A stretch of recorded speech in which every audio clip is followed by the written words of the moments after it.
이번에는 2018년 2월 27일 국립암연구소에서 제공한 카보메틱스의 승인으로 신장암 초기 치료 선택지가 확대되었다는 뉴스입니다. 우선 어려운 어휘 설명을 하나 드리겠습니다. TKIS 혹은 TKI로 부르는 티로신 키나제 억제제에 대해서 설명해 올리겠습니다. 티로신 키나제는 단백질의 활성화를 담당하는 효소의 일종으로 이를 억제하는 작용을 하는 약물이나 물질이 그 억제제입니다. 즉 세포의 신호 전달과 성장 및 분열과 관련된 다양한 단백질의 작용을 차단합니다. 본문으로 들어가겠습니다. 가장 흔한 신장암의 환자 치료용으로 새로이 표적 치료제 카보메틱스의 사용이 승인되었습니다. 2017년 12월 미국 식약청은 진행성 신세포암 환자에 대한 일선 치료제로 이 약물의 사용을 승인하였습니다. 신세포암은 신장암 중에서 가장 많이 걸리는 신장암입니다. 카보메틱스는 2016년 첫 치료에서 종양이 약물에 반응을 하지 않거나 이전에 치료를 받았지만 재발한 전이성 신세포암 환자들에 대해 최초로 승인을 하였습니다.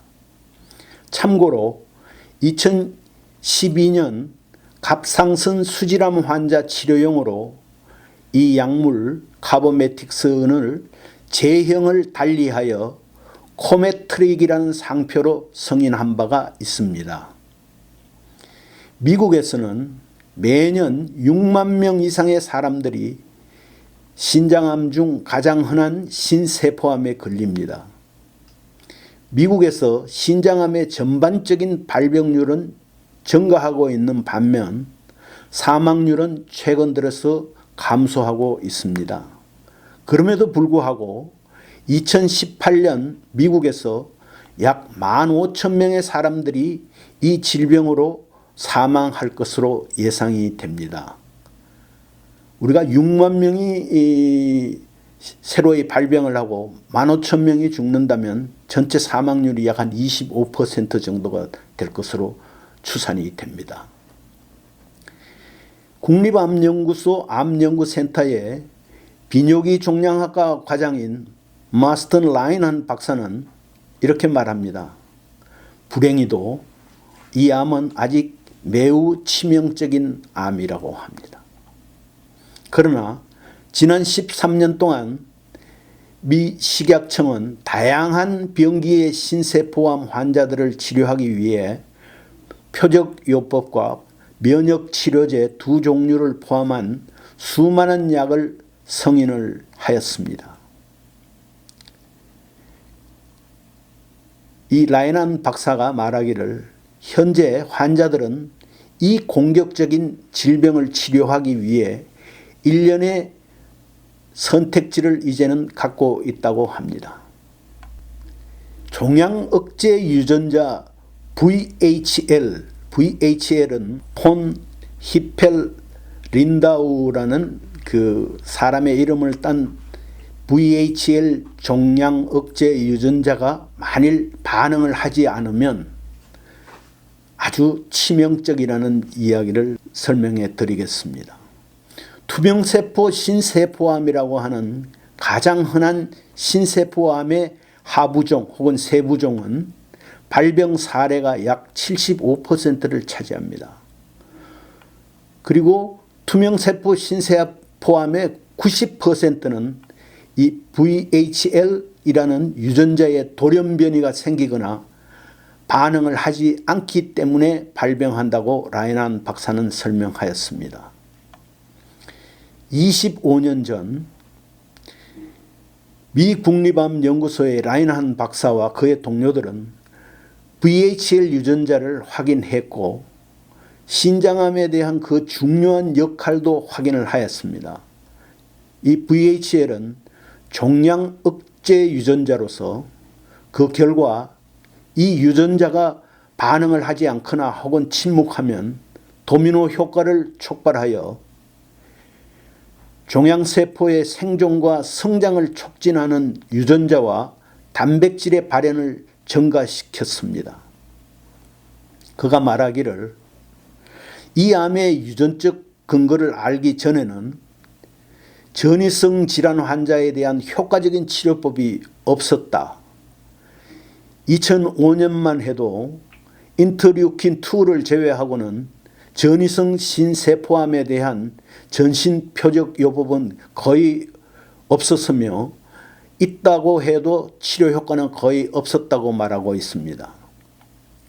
그러나 지난 10여 년 동안 신장암의 밑바닥에 숨어있던 유전 메커니즘을 표적으로 삼는 약의 수가 크게 증가했다고 말하고 있습니다. 그가 또 말하기를 우리는 현재 진행성 신장암 환자들에게 미식약청이 승인한 VHL 경로를 표적으로 삼는 카보메틱스 등 많은 약들을 보유하고 있다고 말합니다. 결국 그 약들이 많다는 것은 의사들이 환자를 치료할 수 있는 선택지가 넓어졌다는 이야기 되겠지요. 그래서 카보메틱스는 암의 성장을 어떻게 지연시키는지를 잠깐 말씀드리겠습니다. 카보메틱스의 새로운 성인으로 국립암연구소가 후원하는 무작위 이상 실험의 결과에 근거를 하였고, 이 성인은 그 실험 결과에 근거를 하였다는 얘기입니다. 여기에는 신장암 환자 157명을 무작위로 배정해서 진행성 신세포암의 1차 치료제로 흔히 사용되는 카보메틱스나 수텐트를 복용하도록 하였습니다. 이 두 약은 다 먹는, 그러니까 경구복용제 알약입니다. 카보순, 그것은 카보메틱스와 수니티닙 혹은 수텐트의 그 약자이겠죠. 카보순이라고 명명된 이 시험은 신세포암이 악화되는 것을 막는 각각의 약물의 능력, 즉 무진행 생존을 비교해 보았습니다. 카보메틱스로 치료를 받은 환자들은 평균 무진행 생존이 8.6개월로 나타났고, 수니티닙 즉 수텐트, 약명이 수텐트죠. 수텐트를 복용한 환자의 무진행 생존은 5.3개월로 카보메틱스 그룹이 훨씬 생존 기간이 높았습니다. 또한 카보메틱스를 복용한 환자들은 33%가 부분 또는 완전 반응, 즉 완전 반응을 보인 반면에 수텐트를 복용한 환자들은 12%가 부분 또는 완전 반응을 보였습니다. 또한 카보메틱스를 복용한 사람들과 수텐트를 복용한 사람들을 비교했을 때 최상의 반응으로서 병세 안정이 46% 대 42%로 카보메틱스 쪽이 조금 높았습니다. 이번에는 부작용의 관리에 대해서 말씀드리겠습니다. 단적으로 모든 그 치료약은 부작용이 있지만 이 치료약도 관리가 가능한 수준이라고 말합니다. 시험에 참가한 거의 모든 환자들은 부작용을 겪었고, 그중 참가자의 약 3분의 2는 부작용이 심각한 것이었습니다. 카보메틱스로 치료를 받은 환자들이 경험한 가장 흔한 그리고 심각한 부작용은 설사와 고혈압, 손발증후군이었습니다. 그 다음에는 피로, 메스꺼움, 구역질이죠. 그 다음에 식욕 감소 또는 아주 고통스러운 구강염이었습니다. 시험의 각 부문마다 3건의 치료 관련 사망 사례가 있었습니다. 카보메틱스로 치료받은 환자에게서는 복용량의 감소가 더 흔했지만 치료 중단율은 같았고 부작용 때문에 부모마다 치료를 중단하는 환자가 20%가량 되었습니다. 라이난 박사가 말하기를 부작용이 만연함에도 불구하고 카보메틱스의 부작용은 이 계열의 다른 약품들과 견줄만 하며 그 부작용들은 관리가 가능하다고 말합니다. 이런 전망은 2016년 카보메틱스의 신세포암 초기 승인 근거를 만든 삼상 메테오 시험 결과의 삶의 질이라는 최근의 그 논문의 발표가 뒷받침을 하고 있습니다. 그 임상시험에 참가한 환자들은 아피니토르라는 약으로 치료받은 환자들에 비해 삶의 질의 저하는 비슷했지만 저하의 기간은 보다 짧았습니다. 그러면 약물이 어떻게 혈관의 성장을 혹은 생성을 차단하는지에 대해서 설명드리겠습니다. 카보메틱스와 수텐트는 티로신 키나제 억제제라고 불리는 약물의 일원으로 세포의 신호 전달과 성장 및 분열과 관련된 다양한 단백질의 작용을 차단합니다. 이 두 약물은 모두 혈관 신생을 촉진하는 혈관 내피 성장인자라는 단백질을 차단하여 종양의 성장을 돕는 새로운 혈관의 형성을 차단하는 작용을 합니다. 혈관 내피 성장인자 유전자는 신세포암으로 이어지는 돌연변이 VHL 유전자에 의해 활성화되는 유전자 경로의 일부입니다. 지금까지 식약청은 신장암 환자에 대해 모두 티로신 키나제 억제제는 아니지만 9가지 혈관 신생 억제제를 승인하였습니다. 클리브랜드 클리닉의 타우시그 암연구소 소속의 신장암 전문가 브라이언 리니 박사는 말하기를 카보메틱스의 승인이 환자와 의사들에게 또 다른 선택지를 제공한다고 말했습니다. 비록 모든 약들이 혈관 신생을 차단하지만 그 방법은 동일하지 않다고 그가 지적하였습니다. 그들은 다른 방법으로 그들의 표적을 억제할 수도 있고 또 다른 분자 표적을 억제할 수 있다고 합니다. 신세포암 치료용으로 승인된 모든 티로신 키나제 억제제는 혈관 내피 성장인자를 억제하지만 카보메틱스는 신장암 발병에 중요한 역할을 하는 다른 몇 가지 유전자 경로도 억제를 한다고 합니다. 그가 말하기를 그것에는 좋은 점과 나쁜 점도 있을 수 있다. 그렇게 말하네요. 어떤 약들은 일부 환자에게는 더 양호한 임상작용을 할 수 있지만 그 경로를 억제함으로써 유발되는 추가적인 부작용도 있을 수 있다고 합니다. 그는 각각의 치료법에는 장단점이 있기 때문에 항상 선택지가 많아지는 것이 좋다고 강조하고 있습니다. 이해가 가는 대목입니다. 더 많은 선택지가 주는 한 가지 이점은 의사들이 항신생혈관 치료의 흔한 문제, 즉 약물 내성의 문제를 해결할 수 있게 해준다는 것입니다. 대부분의 환자들에게서 혈관 내피 성장인자 표적제로 치료한 종양은 결국 약물에 대한 내성을 갖게 되고 그러면 암이 진행이 됩니다. 그렇지만 라이넌 박사가 말씀하기를 신장암이 진행된 환자들을 치료하는 의사들은 한 가지 약물로 시작해서 만약 그 치료가 더 이상 환자에게 효험이 보이지 않는다면 다른 약물로 바꾸거나 치료법에 새로운 약물을 추구하는 것은 매우 흔한 일이라고 말하고 있습니다.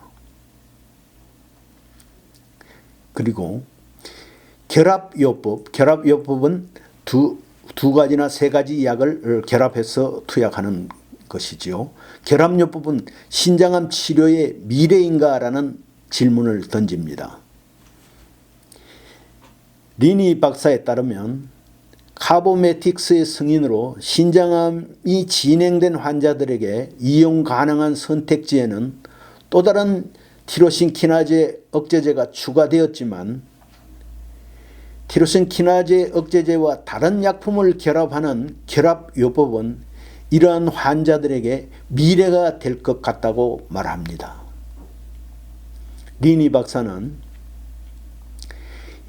약물 조합, 약물의 결합에 대한 실험이 많아 그 결과들이 나오기 시작했다. 이제 앞으로 한 1년 정도 지나면 이 치료 전체의 풍경이 바뀔 것으로 기대한다. 전신 신세포암 환자들에게 단일한 티로신 키나제 억제제를 아주 오랫동안 일선요법으로 투여하지는 않을 것이라고 말합니다. 희망적인 이야기입니다. 라이넌 박사는 리니 박사의 예언을 다시 한번 되풀이하였습니다. 그가 말하기를 이런 표적형 티로신 키나제 억제제와 면역 치료제 계열의 약물을 결합할 가능성에 대한 기대가 크다고 말합니다. 그 사례의 하나를 설명해 드리겠습니다. 이 사례의 작은 제목은 티로신 키나제 억제제와 면역 관문 억제제의 결합 치료는 진행성 신세포암에 희망을 비춰준다라는 제목입니다. 간단한 이야기입니다만은 진행 중인 초기 임상시험의 결과는 새로이 진단을 받은 신장암 환자들에게 티로신 키나제 억제제와 면역관문 억제제를 결합하는 치료의 혜택을 받을 수 있다는 것을 암시합니다. 시험에 참가한 환자들은 혈관 신생을 억제하는 티로신 키나제 억제제인 인리타와 관문 단백질 PD-1을 차단하는 키트루다로 치료를 받았습니다. 인리타 제조사인 파이저사가 후원한 이 실험의 결과는 2월 10일 샌프란시스코의 비뇨생식기 심포지움에서 발표되었고 란셋 종양학지라는 유명한 잡지에도 동시에 발표되었습니다. 그 결과를 보면 약 20개월간의 평균 추적 관찰에서 73%의 환자들은 그들의 종양이 30% 이상 줄었다는 것을 의미하는 객관적인 반응을 경험하였습니다. 이 환자들 중 4명은 완전 반응을 경험하였습니다. 평균 무진행 생존은 거의 21개월이었고 환자들의 전체 생존의 평균을 알아낼 만큼 충분히 오랜 시간을 추적을 하지 않았기 때문에 그 결과는 아직 모릅니다. 그러나 약 3분의 2의 환자가 또한 심각한 부작용을 겪었었고 52%는 결국 치료를 중단하였습니다. 3분의 2의 52%가 치료 중단을 했다는 이야기입니다. 키트루다의 제조업체인 머크사가 후원하는 무작위 3상 임상시험이 현재 진행 중이며 이전에 치료받지 않은 환자들 중 국소적으로 진행되었거나 전이된 신세포암 환자들을 대상으로 스텐트와의 결합을 비교하고 있습니다.